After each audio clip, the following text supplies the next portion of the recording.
መድረሳ በቤቴ መንፈሳዊና ዓለማዊ ትምህርት ቻናል።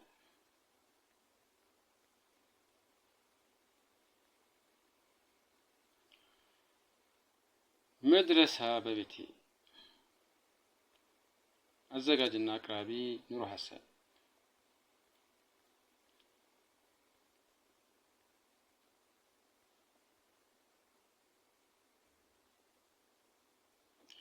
ለደረጃ አንድ የተዘጋጀ የምዕራፍ 2 አኽላቅ ስነ ምግባር መግቢያ። السلام عليكم ورحمة الله وبركاته. أعوذ بالله من الشيطان الرجيم. بسم الله الرحمن الرحيم. الحمد لله رب العالمين والصلاة والسلام على رسول الله وعلى آله وصحبه أجمعين. ربي اشرح لي صدري ويسر لي أمري واحلل عقدة من لساني يفقه قولي. إن الحمد لله نحمده ونستعينه ونستغفره ونعوذ بالله من شرور أنفسنا ومن سيئات أعمالنا. من يهدي الله فلا مضل له ومن يضلل فلا هادي له. وأشهد أن لا إله إلا الله وحده لا شريك له وأشهد أن محمدا عبده ورسوله.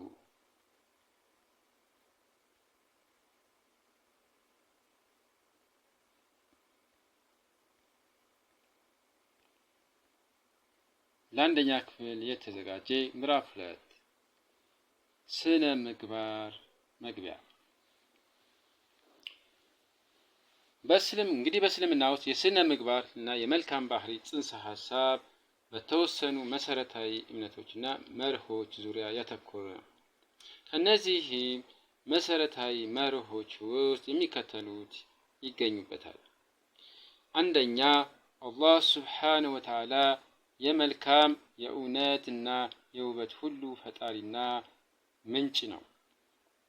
ሁለተኛ፣ ሰው ደግሞ ኃላፊነት የሚሰማው ግርማ ሞገስ ያለውና የተከበረ የፈጣሪ አላህ ሱብሓነሁ ወተዓላ ወኪል ነው። ሶስተኛ፣ አላህ ሱብሓነሁ ወተዓላ በሰማያትና በምድር ያለውን ሁሉ ለሰው ልጆች ጥቅም ወይም አገልግሎት አድርጓል። አራተኛ፣ አላህ ሱብሓነሁ ወተዓላ በራህመቱና በጥበቡ ከሰው የማይችለውን አይጠብቅም ወይም ከአቅሙም በላይ በሆነ ነገር ተጠያቂ አያደርገውም። እንዲሁም አላህ ሱብሓነሁ ወተዓላ ሰውን በህይወቱ መልካም ነገር እንዳይጠቀም አይከለክለውም። አምስተኛ፣ ጨዋነት፣ ተግባራዊነትና ሚዛናዊነት ከፍተኛ የታማኝነትና ጤናማ የስነ ምግባርና የመልካም ባህሪ ዋስትና ማረጋገጫ ናቸው። ጨዋነት፣ ተግባራዊነትና ሚዛናዊነት የመልካምና የታማኝነት የስነ ምግባርና መልካም ባህሪ ማረጋገጫ ዋስትና ናቸው። ስድስተኛ፣ መሰራት ያለበት ወይም ግዴታ ተብሎ ከተገለጸው በስተቀር ወይም ደግሞ እና እንዲሁም መራቅ ያለበት ኃጢአት ወይም ክልክል ተብሎ ከተገለጸው በስተቀር ሁሉም ነገር በመርህ ደረጃ ተፈቅዷል።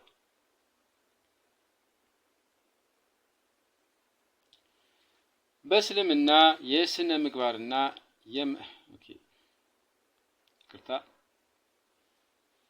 ሰባተኛው የሰው ልጅ የመጨረሻው ኃላፊነቱ ለአላህ ሱብሓነሁ ወተዓላ ሲሆን ከፍተኛ ዓላማውም የፈጣሪው የአላህ ሱብሓነሁ ወተዓላ ውዴታ ነው። እንግዲህ በእስልምና የስነ ምግባርና የመልካም ባህሪ እሳቤዎች በስፋት የሚገኙ በቁጥር እንግዲህ ብዙ ናቸው ማለት ነው።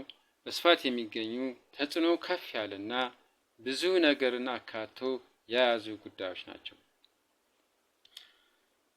ኢስላማዊ ስነ ምግባር በሰውና በአላህ ሱብሓነሁ ወተዓላ በሰውና በሰዎች በሰውና በሌሎች አጽናፈ ዓለም አካላትና ፍጥረታት በሰውና በውስጣዊ ማንነት መካከል ያለውን ግንኙነት ሁሉ ይመለከታል።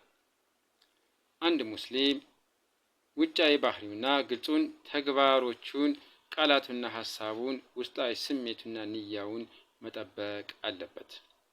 በጥቅሉ ሲታይ የሙስሊሙ ድርሻ ትክክል የሆነውን ማሸነፍና ስህተት የሆነውን መታገል፣ እውነት የሆነውን መፈለግና ውሸትን መተው፣ ውብና ጤናማ የሆነው መንከባከብ፣ መጥፎና ብልግና የሆነውን ማስወገድ ነው እና አንድ ሙስሊም የሙስሊም ዋናው ዓላማ እውነትንና በጎነትን መልካምነት ናቸው። እውነትና መልካምነት፣ በጎነት ናቸው። ሁለተኛው የሙስሊም ተፈጥሮ ትህትናና ቀላልነት፣ ቀላል የድርጊት እርምጃዎችን ወይም ደግሞ የኑሮ ስታይልን ቀላል ያኗኗር ዘዴን፣ አሰራርን መከተልና ማስተማር፣ ጨዋነትና ርህራሄን ናቸው። ለእርሱ አላህን ሱብሓነሁ ወተዓላ የሚያስከፉና የሚያስቆጡ፣ የማያስደስቱ ትዕቢትና ከንቱነት፣ ጭካኔና ግድየለሽ ናቸው።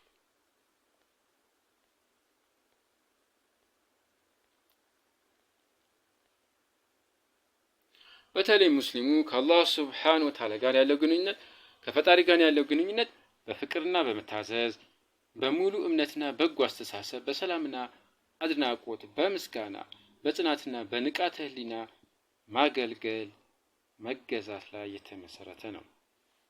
ይህ ከፍተኛ ደረጃ ያለው ስነ ምግባርና ጥሩ ባህሪ በሰው ልጅ ደረጃ ስነ ምግባርና መልካም ባህሪውን ያለ ጥርጥር ያዳብራል፣ ያጠናክራል።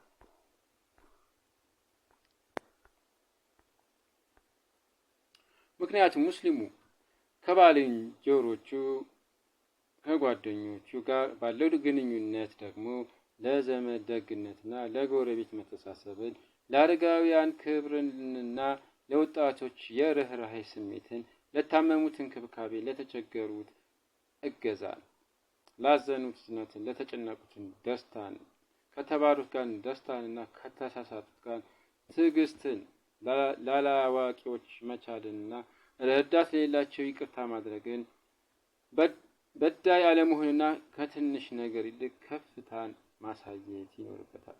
ከዚህም በላይ ለራሱ የሚያደርገውን ያህል የሌሎችን ህጋዊ መብት ማክበር አለበት።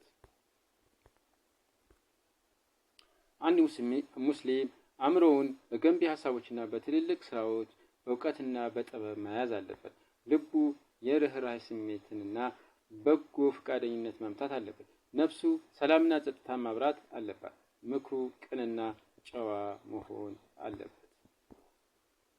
የሙስሊሙ የሞራል ግዴታ የታማኝነትና የፍጹምነት አርያ መሆን፣ ቃል ኪዳኑን መሙላትና ተግባሮችን በሚገባ ማከናወን፣ በሚቻለው መንገድ እውቀትን፣ በጎነትን መፈለግ፣ ስህተቱን ማረምና ኃጢአቱን ንስሐ መግባት፣ የማህበራዊ ንቃተ ህሊና ጥሩ ስሜትን ማዳበር፣ የሰው መልስ አሰጣጥ ስሜትን መገብ፣ ለሰው ምላሽ ሲሰጥ ስሜትን መመገብ፣ ለሱ ጥገኞች በስሩ ለሚያስተዳድራቸው ደግሞ ያለአባካኝነት ልግስና ማድረግ፣ እንዲሁም ህጋዊ ፍላጎታቸውን ማሟላት ነው።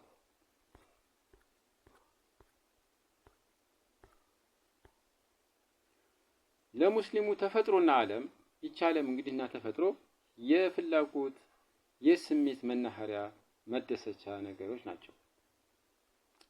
ስለዚህ የእነርሱን ጥንተ ነገር የተሰሩበትን ነገር ተጠቅሞ ተአምራቶቻቸውን ማሰላሰል፣ ማስተንተን፣ የአላህን ሱብሓነሁ ወተዓላ የታላቅነት ምልክቶችን አድርጎ ማንበብና ውበታቸውን መጠበቅ፣ ድንቃ ድንቃቸውን ሊመረምርና ምስጢራቸውን ሊያውቅ ይገባል። ነገር ግን ለፍጆታም ሆነ ለደስታ እነዚህን የተፈጥሮ አካላት ሲጠቀምባቸው ብክነትን ከመጠን በላይ መራቅ አለበት። ሰው የአላህ ሱብሓነሁ ወተዓላ ኃላፊነት ያለው ወኪል እና ህሊና ያለው ባለ አደራ እንደመሆኑ መጠን ከእርሱ ጋር ለሚጋሩት ሌሎች ሰዎች ማሰብና ወደፊትም እሱን ለሚተኩ ሰዎች ሁልጊዜ ማስታወስ አለበት።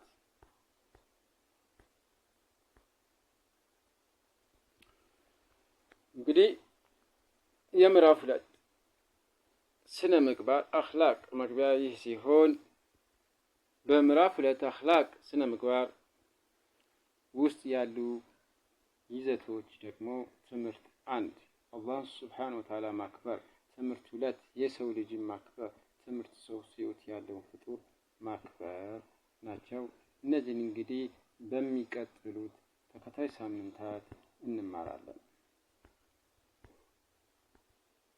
በቀጣዩ የትምህርት ይዘት ምዕራፍ 2 አኽላቅ ትምህርት 1 የሆነውን አላህ ሱብሓነሁ ወተዓላ ማክበር ነው። 5ኛው ሳምንት ላይ እነዚሁን አላህን ማክበር ማለት ምን ማለት ነው?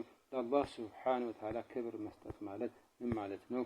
በሚቀጥሉት ሳምንት እንማራለን። ይጠብቁን።